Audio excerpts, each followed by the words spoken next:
नमस्कार। श्री रामचरितमानस बाल कांड की कड़ी को आगे बढ़ाएंगे आज, लेकिन उससे पहले मेरी आप सभी से एक करबद्ध विनती है।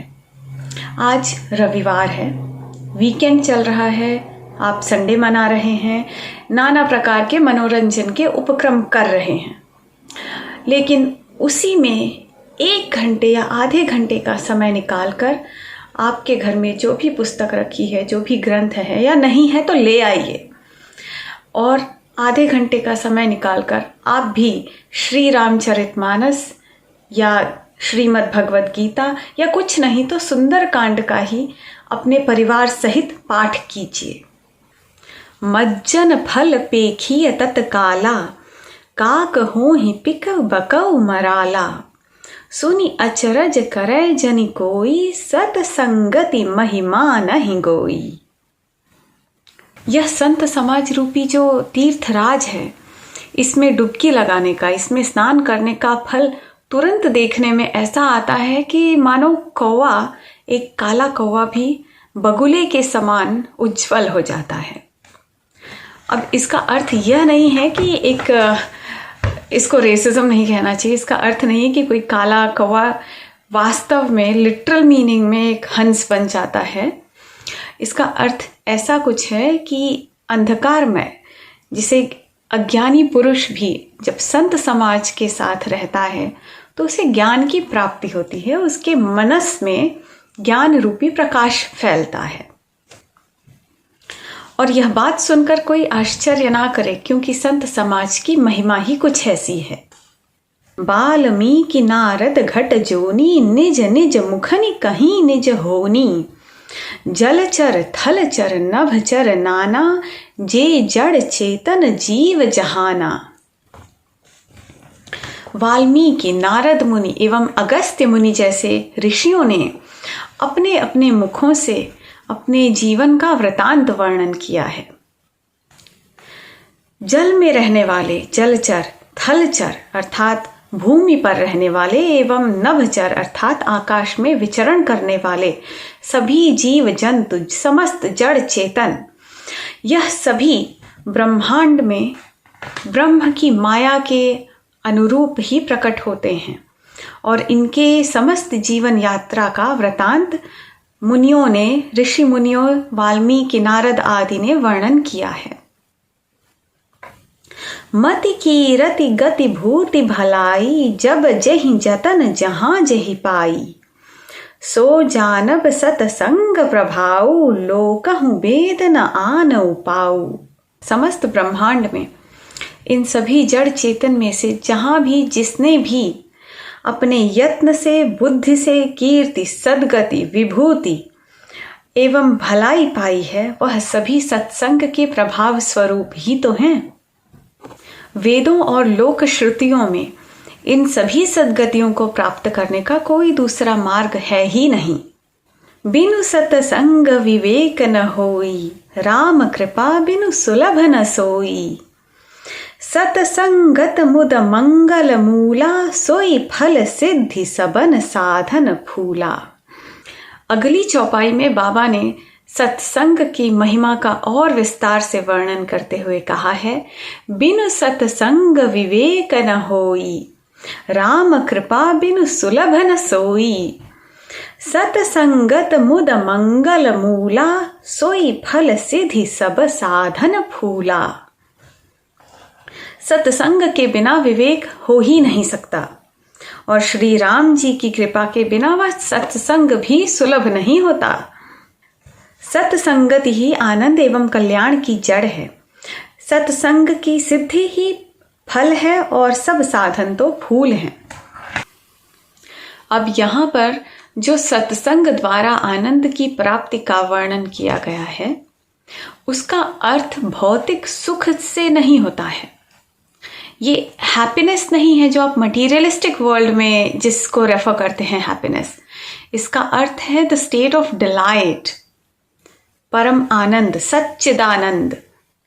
यह वो उस आनंद की बात कर रहे हैं और वहां तक पहुंचने का मार्ग एक ही है, सत्संग।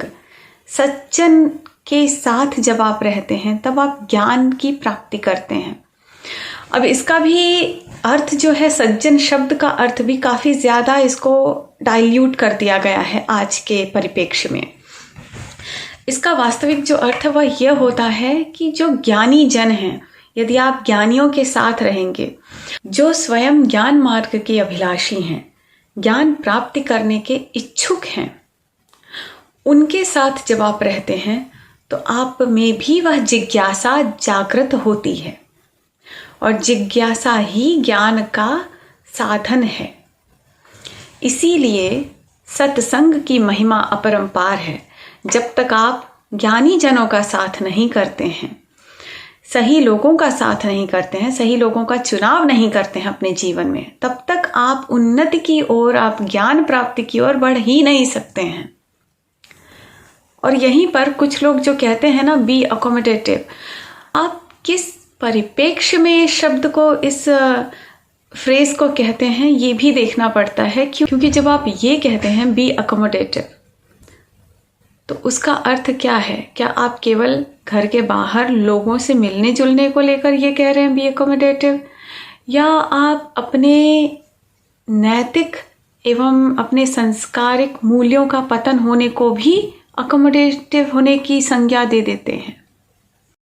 सठ सुधरहि सत संगति पाई, पारस परस कुधात सुहाई, विधि बस सुजन कुसंगत परहि, फनि मनि सम निज गुण अनुसरहि। अर्थात सठ अर्थात दुष्ट, दुष्ट भी सत्संगति पाकर सुधर जाते हैं। जैसे कि पारस के स्पर्श मात्र से लोहा भी सोना बन जाता है। विधि बस सुजन कुसंगत परहि, अर्थात विधि के योग से यदि कभी सुजन अर्थात सज्जन पुरुष यदि कुसंगति में पड़ जाते हैं, तो वहां पर भी सांप की मणि के समान अपने गुणों का ही अनुसरण करते हैं। यदि आप एक सज्जन मनुष्य को, एक सज्जन व्यक्ति को लाख बुरे लोगों के बीच भी छोड़ दें, तब भी यदि वह वास्तव में सज्जन है तो वह अपनी सज्जनता को फिर भी नहीं छोड़ता। ये चौपाई जो है, हमें लगता है इस पर कुछ विशेष ध्यान दिया जाना चाहिए। आजकल बहुत सारे लोग जो हैं अकोमोडेटिव होने के नाम पर किसी भी तरह की विसंगति को एक्सेप्ट कर लेने में कोई संकोच नहीं करते हैं। आज जैसे कि कॉर्पोरेट युग है, तरह तरह के लोग मिलते हैं, तरह तरह के कॉन्सेप्ट आपको सिखाए जाते हैं। कई चीज़ें जो आपने अपने घर में कभी नहीं सीखी होती हैं, पर क्योंकि युग ऐसा है, आप बॉलीवुड की पिक्चरें देखते हैं, आप तरह तरह की वेब सीरीज देखते हैं, और आपको कॉर्पोरेट तो पूरा धर्म को वाइप आउट करने का एक पैरेलल काम कॉर्पोरेट भी कर रहा है। तो जहां आपको ये सिखाया जाता है कि आपको अकोमोडेटिव होना है, और बहुत सारे लोग जो सांस्कारिक पतन के कार्य हैं, धर्म के पतन के कार्य हैं, उसको भी अकोमोडेटिव होने के नाम पर बोल देते कि नहीं नहीं, ये हमें एक्सेप्ट करना चाहिए, let's be a little accommodative and practical. तो आपको ये समझना चाहिए कि आप अकोमोडेटिव होने की जब बात करते हैं, तो क्या आप उसमें अधर्म को, किसी भी प्रकार का अधर्म हो, कितना भी परसेंटेज हो उसका, 1% हो या 100%, अधर्म अधर्म होता है, या कहीं सांस्कारिक पतन को, नैतिक पतन को तो कवर नहीं कर रहे हैं उसमें। अब जैसे कि कोई गाली गलौज करता है, या ठीक है, अगर आपको बहुत गुस्सा आ भी जाता है, आप गाली दे देते हैं, उसमें भी हमारे संस्कारों के अनुसार देखा जाए तो कभी भी आप अपने से जो बड़े होते हैं उनके सामने आप किसी भी तरह के बैड वर्ड्स का प्रयोग नहीं करते हैं, और ना ही आप अपने से छोटों के सामने करते हैं, वरना उन पर असर कैसा पड़ेगा, उन पर क्या प्रभाव पड़ेगा, ये सोचकर कभी भी आपने देखा है कि आपके पेरेंट्स गाली गलौज कर रहे हैं, और जो करते हैं, मैं उनकी बात भी नहीं कर रही, उन्होंने भी शायद ये सीख नहीं ली है, परंतु इसका मतलब ये नहीं है कि आप ये बोलो कि ओके लेट्स बी अकोमोडेटिव, तो हम उसको ये टोकेंगे भी नहीं कि आपने गाली क्यों दी, आप अगली बार से ऐसा ना कीजिए। यदि आप ऐसा कर रहे हैं, आप इस बात को इग्नोर कर रहे हैं, तो आप गलत हैं, तो आप भी उसी अधर्म का हिस्सा हैं, उसी नैतिक पतन का हिस्सा हैं। मित्रों, आजकल लोग अकोमोडेटिव होने के नाम पर इग्नोरेंट हुए जा रहे हैं। अब जैसे कि देखिए, श्री रामचरितमानस जलाने वाली जो घटना है, ये जो अकोमोडेटिव कॉर्पोरेट बैकग्राउंड टाइप के जो लोग हैं, उनमें से कितनों का खून खौला इस बात पर, या कितनों ने अपनी तीखी प्रतिक्रिया व्यक्त की है किसी भी माध्यम से। आप में से कितने लोगों ने इस बात को उठाया कि ये गलत हो रहा है, हम इसके विरुद्ध हैं। मेरे दादाजी अक्सर अपने जीवन की एक घटना बताया करते थे। शिवशंकर रामगुलाम जी जब मुंबई आए हुए थे और दादाजी को मिले, तो दादाजी की तब तक गीता पर एक पुस्तक आ चुकी थी और उनकी मानस विमर्श की भी पुस्तक उस पर काम चल रहा था। तो उन्होंने दादाजी से बात बात में ये पूछा कि प्रोफेसर साहब, जिस देश में गीता जैसी पुस्तक है, वह देश गुलाम कैसे बन गया? दादाजी ने इसका उत्तर उन्हें यह दिया कि जब इस देश की जनता ने अपनी पुस्तक को, अपनी गीता को बगल में रख दिया और पश्चिम में पैदा हुए एक व्यक्ति की धारणाओं को मानना शुरू कर दिया, जब से हमने श्री कृष्ण का उपदेश सुनना बंद किया, उसे मानना बंद कर दिया, और पश्चिम में पैदा हुआ एक व्यक्ति जिसने यह कहा कि कोई तुम्हारे गाल पर एक तमाचा मारे तो दूसरा गाल भी उसके आगे कर दो, उसको जब से हमने मानना शुरू कर दिया, तभी से हम गुलाम बन गए। ये व्याख्यान मैंने आपको इसलिए बताया क्योंकि जब हम ओवर अकोमोडेटिव हो जाते हैं, जब हम अपनी अच्छाइयों को छोड़कर दूसरी की बुराइयों को एक्सेप्ट करने में लग जाते हैं, तब हमारा पतन निश्चित है। वैसे राम गुलाम जी की एक और बात है जो उन्होंने उसी समय बताई थी। रहने वाले थे ओरिजिनली हमारी तरफ के उत्तर प्रदेश के आजमगढ़ के। तो इनके परिवार ने जब माइग्रेट किया था, एक्चुअली इसको माइग्रेट करना नहीं बोलेंगे, उसको तो विस्थापित कर देना बोलते हैं, क्योंकि इन लोगों को धोखे से ले जाया गया था और यही होता था। बहुत सारे लोग ऐसे ही धोखे से विस्थापित किए गए हैं इन देशों में। तब उन्होंने बताया था कि उस समय उनके परिवार के पास केवल कुछ कपड़े और यही श्री रामचरितमानस की छोटी वाली, जो ये इतनी बड़ी भी नहीं, छोटी वाली जो पुस्तक आती है, गुटका कहते हैं उसे, वही श्री रामचरितमानस की एक पुस्तक, एक प्रति उनके पास थी। बस इसी पुस्तक के सहारे वह राम जी का नाम लेते हुए उनका परिवार भी मॉरिशस गया और उस बर्बर शासन में भी अपना जीवन व्यापन करने की हिम्मत पाई। इतनी महान है यह पुस्तक, और इसको जलाने का काम करने वाले अधर्मी, उससे भी ज़्यादा दुखद बात यह है कि बाकी का जो जनमानस है, जो ऐसे तत्व जो हैं जो इसको जलाने का काम कर रहे हैं, उनको वैचारिक समर्थन नहीं भी देते हैं। फिर भी हम अपना रोष व्याप्त क्यों नहीं करते हैं, हम प्रकट क्यों नहीं करते हैं कि हम इसके विरुद्ध हैं। सबके पास इंटरनेट है, सबके पास सोशल मीडिया है, अपनी टेढ़े मेढ़े मुंह बनाकर पिक्चरें निकाल कर तो सभी पोस्ट कर रहे हैं, पर किसी के पास इतना समय नहीं है कि एक लाइन लिखे कि हम इसके विरोध में हैं। आप खुलकर अपना विरोध प्रदर्शन कीजिए कम से कम। विधि हरि हर कवि कोविद बानी, कहत साधु महिमा सकुचानी। सोमो सन कही जात न कैसे, साक बनिक मनि गुण गण जैसे। ब्रह्मा विष्णु शिव कवि एवं ब्राह्मण जनों की वाणी भी संत महिमा का वर्णन करने में असमर्थ है, सकुचाती है।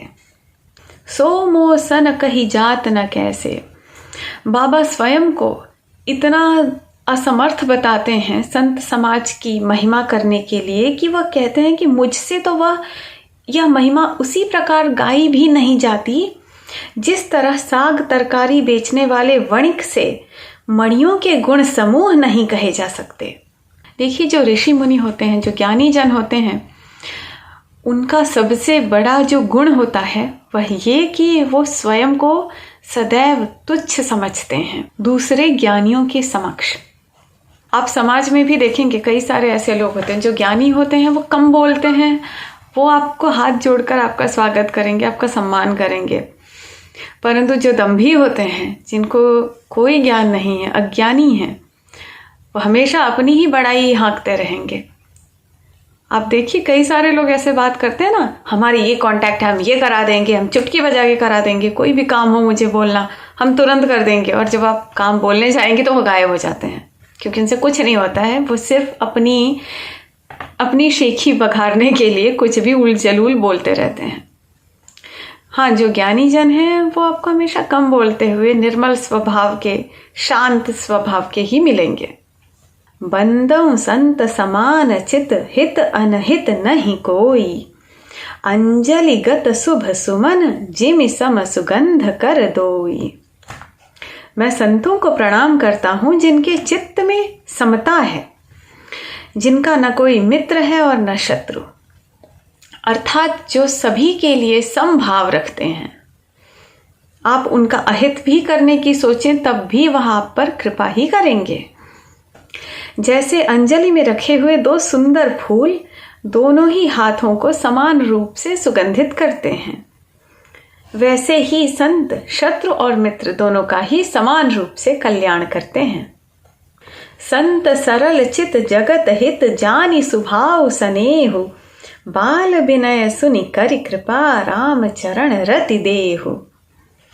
संत सरल हृदय और जगत के हितकारी होते हैं। उनके ऐसे स्वभाव और स्नेह को जानकर मैं विनय करता हूँ। मेरी इस बाल विनय सुनकर कृपा करके श्री राम जी के चरणों में मुझे प्रीति दें।